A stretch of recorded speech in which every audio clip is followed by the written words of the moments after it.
dugaan saya orang KPK ini lagi bingung nih ya. Makanya saya bilang hati-hati, jangan sampai nanti dalam proses peradilannya jadi masalah begitu. Oke. Bismillah, assalamualaikum guys. Jumpa lagi di channel Jurnal Terupdate. Nah, dengan tidak hadirnya KPK dalam sidang perdana kasus Hasto, sepertinya kejadian apa yang pernah disampaikan oleh Prof. Jamin soal KPK. Apakah benar KPK sekarang lagi kebingungan untuk menyiapkan materi, bukti, dan saksi untuk sidang di peradilan? Jadi tak perlu berlama-lama, langsung saja kita simak bersama-sama video ini guys. Bismillah. Prof. Jamin, saya mau tanya langsung ya. Mungkin langsung aja saya tanya. Bagaimana kemudian Anda menganalisa kebijakan penyidik yang tidak menahan Hasto dengan alasan masih membutuhkan keterangan dari saksi-saksi lain? Itu lazim tidak dilakukan, Prof? Ya, tentu kalau sudah mempunyai bukti permulaan yang cukup, artinya KPK boleh menahan. Ini kan indikator kalau bukti permulaan yang cukup itu belum ada dan belum memenuhi. Cuma saya agak koreksi dikit terkait dengan pasal. Saya agak kaget juga karena pasal yang dicantumkan kan pasal terkait dengan suap dan obstruction of justice. Nah, jadi saya paham benar Undang-Undang Tipikor ini. Pasal 21 obstruction of justice dan pasal 5 itu genusnya beda. Tidak bisa disatukan ya? Ya. Yang pasal 5 itu genus pelaku utama.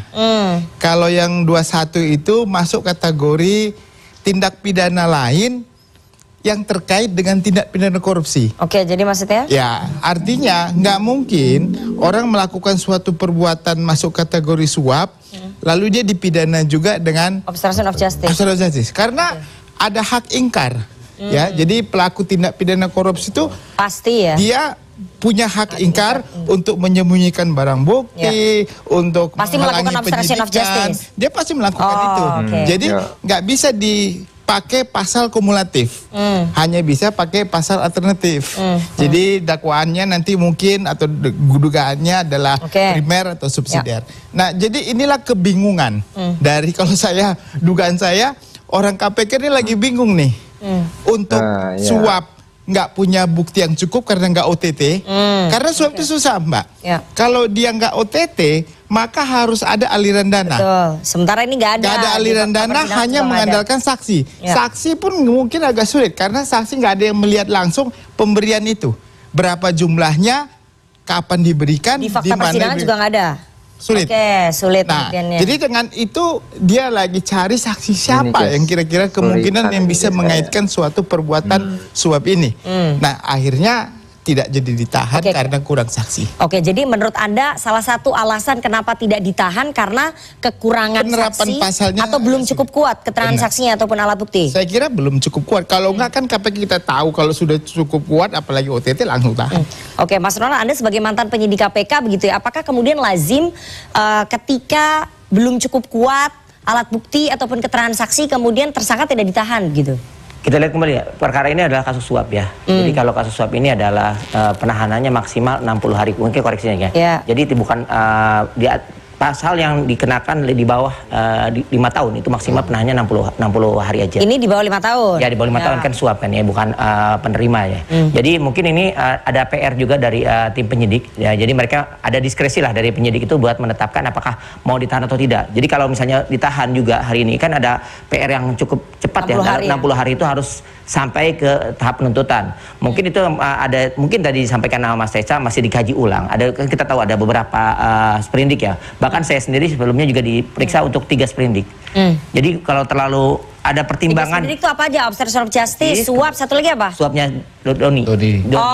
Jadi mungkin ya. Jadi untuk tersangka Doni. Ya, tersangka Doni, betul. Jadi sekarang kan ada Pak Hasto diperiksa buat 2 sprindik ya. Jadi disitulah mungkin pertimbangannya Mas Rosa dan tim penyidik yang lainnya akan menimbang lagi apakah kira-kira cukup atau tidak. Tapi saya yakin sih pertimbangan dari tim KPK ataupun penyidik juga udah mempertimbangkan waktu yang terlalu mepet ini kalau ditetapkan sebagai tersangka, sehingga tidak atau mungkin juga diuji nanti pada saat praper juga di minggu depan, Mbak. Penerapan pasalnya sebagai mantan penyidik KPK kalau menurut Prof Jamin itu nggak pas gitu.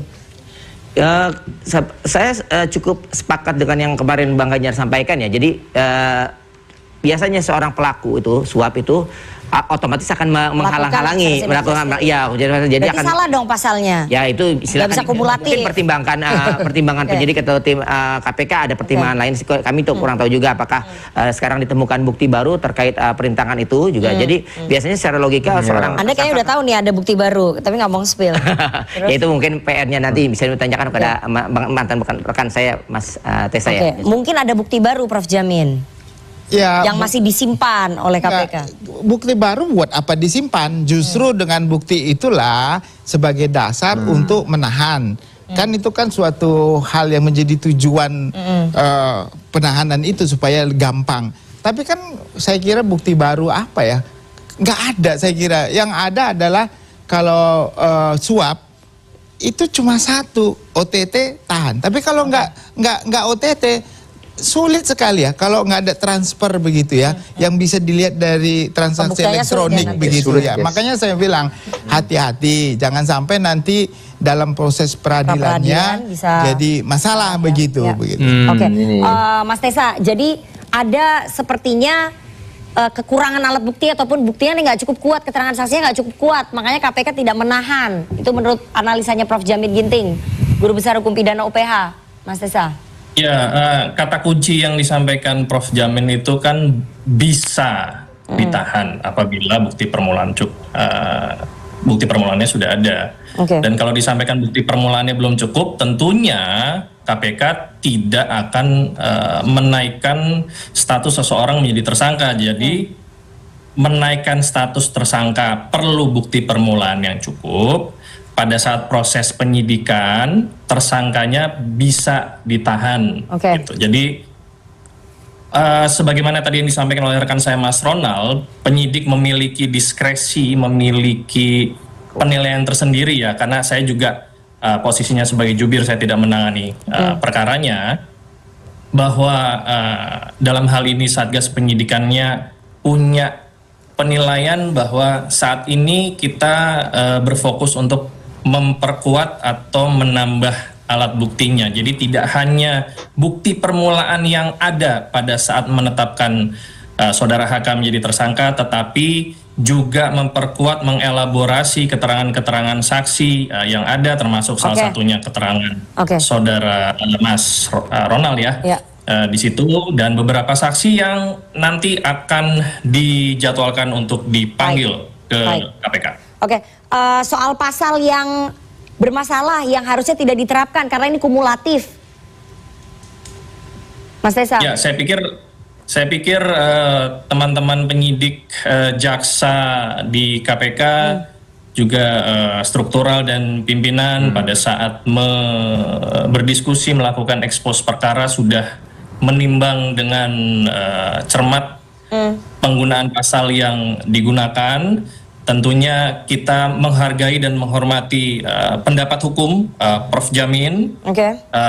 Apakah KPK juga sepakat dengan itu? Saya pikir nanti bisa diuji. Salah satunya ujian pertama KPK perkara ini adalah di pra-peradilan. Dan alat bukti yang ada di KPK itu tentunya sebagaimana yang tadi saya sampaikan tidak bisa serta-merta dibuka ke publik saat ini, menunggu nanti berkas perkaranya dilimpahkan ke persidangan nanti. Oke guys, jadi memang sebelumnya Prof Jamin Ginting ini menduga KPK itu akan kebingungan dengan kasus suap Sekjen PDI Perjuangan Hasto Kristianto karena bukti OTT tidak ada, saksi tidak ada, makanya kemarin Hasto tidak jadi ditahan, seperti itu alasannya. Selain itu, Prof Jamin juga menduga KPK juga akan kebingungan untuk mempersiapkan untuk sidang pra-peradilan nantinya. Nah, yang maksudkan sebelumnya KPK sangat yakin akan memenangkan pra-peradilan, tetapi ketika sidang dimulai, KPK akhirnya malah tidak hadir dalam sidang. Nah, dari sini KPK sepertinya benar-benar masih kebingungan untuk menyiapkan materi, bukti, dan saksi, sehingga untuk sementara belum bisa menghadiri agenda perdana sidang pra-peradilan Sekjen PDIP Hasto Kristianto. Jadi terima kasih Prof Jamin Ginting sudah memberikan edukasi dan juga memudahkan rakyat untuk mencerna problem hukum yang sedang terjadi di kasus Hasto ini guys. Jadi mungkin itu yang bisa saya jelaskan untuk video kali ini. Bagaimana menurut kalian soal video ini? Tulis komentar di bawah ini ya guys. Saya izin pamit dulu. Wassalamualaikum warahmatullahi wabarakatuh.